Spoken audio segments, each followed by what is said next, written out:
بسم اللہ الرحمن الرحیم۔ کیسا نصیب ہے میری بچی کا۔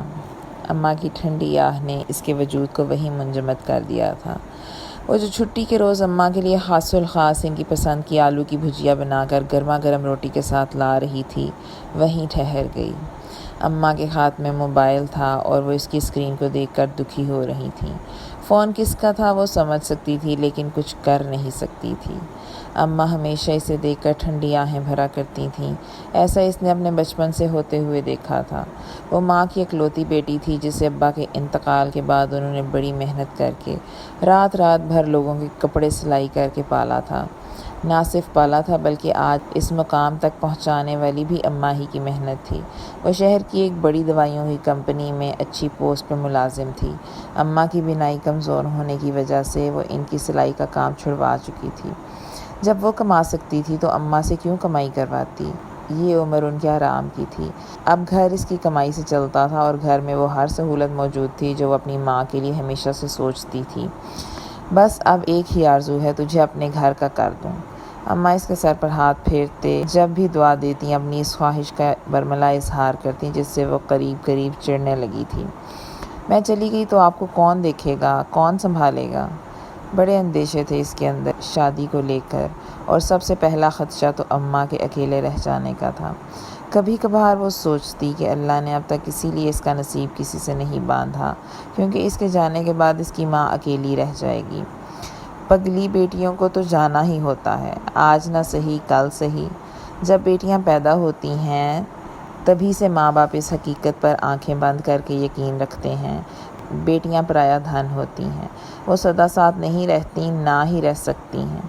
یہ کہاں کا انصاف ہے کہ اگر کسی کی ایک ہی بیٹی ہو تو اپنے بوڑھے والدین کو چھوڑ کر اپنا گھر بسانے چلی جائے۔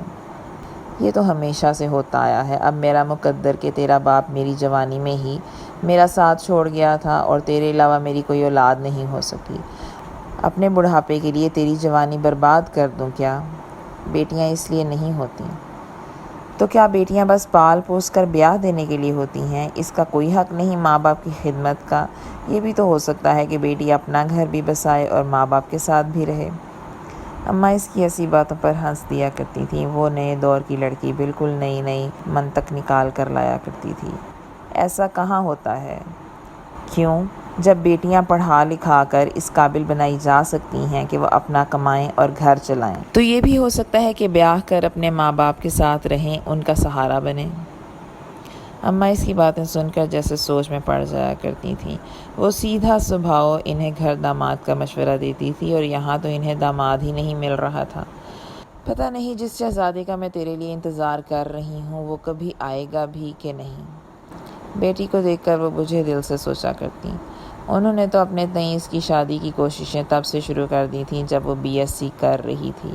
ہر جانے والے سے رشتے کا کہہ رکھا تھا لیکن لوگ ایسی لڑکی کو اپنی بہو بنانے سے پیچھے ہٹ جاتے جو پیدائشی طور پر ایک ٹانگ میں لنگ کا شکار تھی اور لنگڑا کر چلتی تھی۔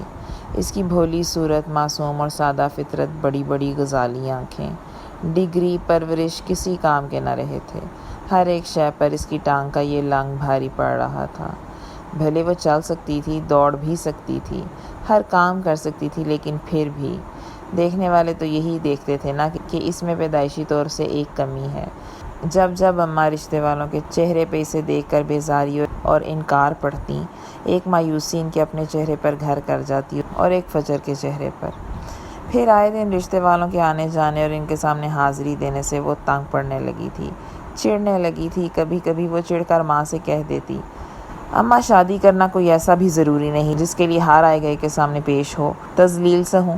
اتنی تو آپ نے کوششیں کر کے دیکھ ڈالیں، اب بس کر دیں۔ زندگی میں اور بھی ہزار کام ہیں، مقصد ہیں، یہ ایک واحد مقصد نہیں ہے۔ وہ تھک چکی تھی شادی کا نام سن سن کر۔ اس نے اپنے آپ کو بھی سمجھا لیا تھا کہ وہ دوسری لڑکیوں کی طرح شادی کے لیے پیدا نہیں کی گئی، لیکن اماں جیسے روایتی ماں کے لیے تو بیٹی کی شادی واحد مقصد رہ گیا تھا۔ ایسا نہیں تھا کہ کوئی رشتہ اس کے لیے نہیں آیا تھا۔ جب وہ 20-22 برس کی تھی تو ایک دو رشتے آئے تھے لیکن لڑکے کم پڑھے لکھے اور کم کماتے تھے۔ ابھی اس کی اتنی عمر نہیں تھی کہ اماں جلد بازی میں اسے ایسے سر سے اتار کر چلتا کرتی۔ اماں کو تو وہ اپنی اکلوتی بیٹی شہزادی لگتی تھی، جس کے لیے وہ شہزادہ ہی چاہتی تھیں، لیکن وقت گزرنے کے ساتھ اور فجر کی عمر ڈھلنے پر انہیں احساس ہوا کہ وہ ایک عام لڑکی ہے، جس کے لیے عام لڑکا ملنا بھی غنیمت ہے، کیونکہ وہ ایک ٹانگ سے لنگڑا کر چلتی ہے۔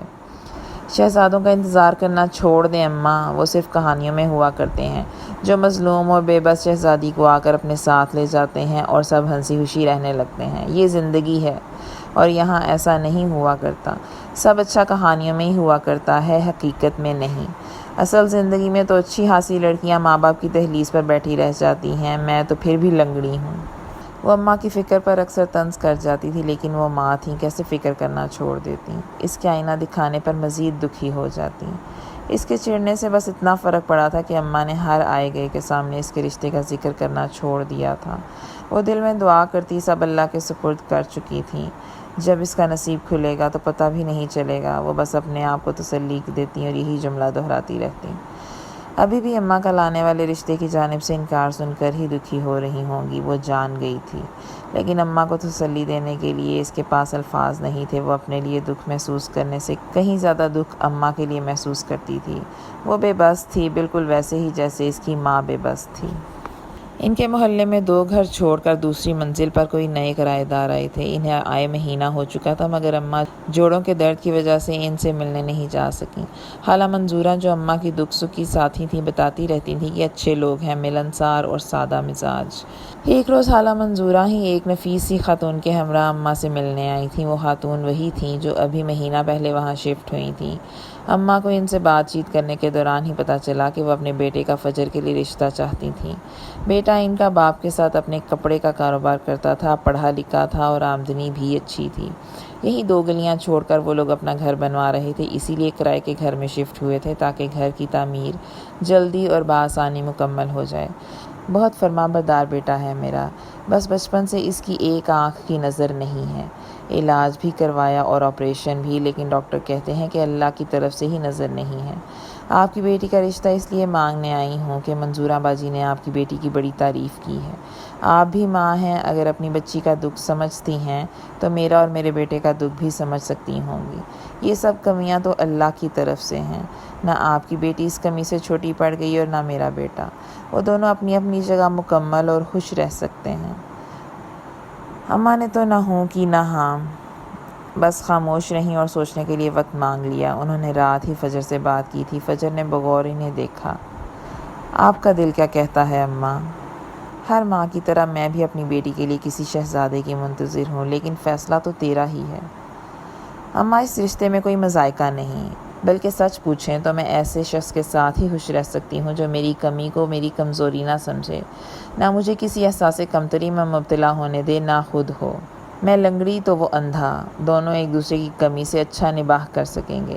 بس ایک شرط ہے اماں، شادی کے بعد آپ یا تو میرے ساتھ رہیں گی یا میں آپ کے پاس۔ اگر انہیں قبول ہے تو مجھے بھی قبول ہے۔ یہ کیسی فرمائش ہے؟ اماں، میں آپ کو اکیلے چھوڑ کر نہیں جا سکتی، آپ سمجھتی کیوں نہیں ہیں؟ اماں نے منظورہ خالہ سے فجر کا مطالبہ کہلوا دیا۔ ان لوگوں کو کوئی اعتراض نہیں تھا تو فجر کس بات پر اعتراض کرتی؟ آپ خوش ہیں؟ وہ رات میں اماں کے پاس آ کر بیٹھی تھی۔ تم خوش ہو تو میں خوش ہوں۔ اس کے چہرے پر نظریں جمائے وہ بولی تھی۔ وہ جانتی تھی کہ اماں نے اس کے لیے جو خواب دیکھے تھے وہ پورے نہیں ہو سکے، اس لیے وہ مغموم ہیں۔ وہ مسکرا دی۔ میں خوش ہوں کیونکہ اب مجھے آپ کی کوئی فکر نہیں ہے اور اس بات کی بھی فکر سے آزاد ہو گئی ہوں کہ میں کسی انسان کے ساتھ اپنی اس کمی کو لے کر کیسے چل پاؤں گی۔ اماں، انسان کو اپنے جیسوں میں رشتے جوڑنے چاہیے، ورنہ نباہ مشکل ہو جاتا ہے۔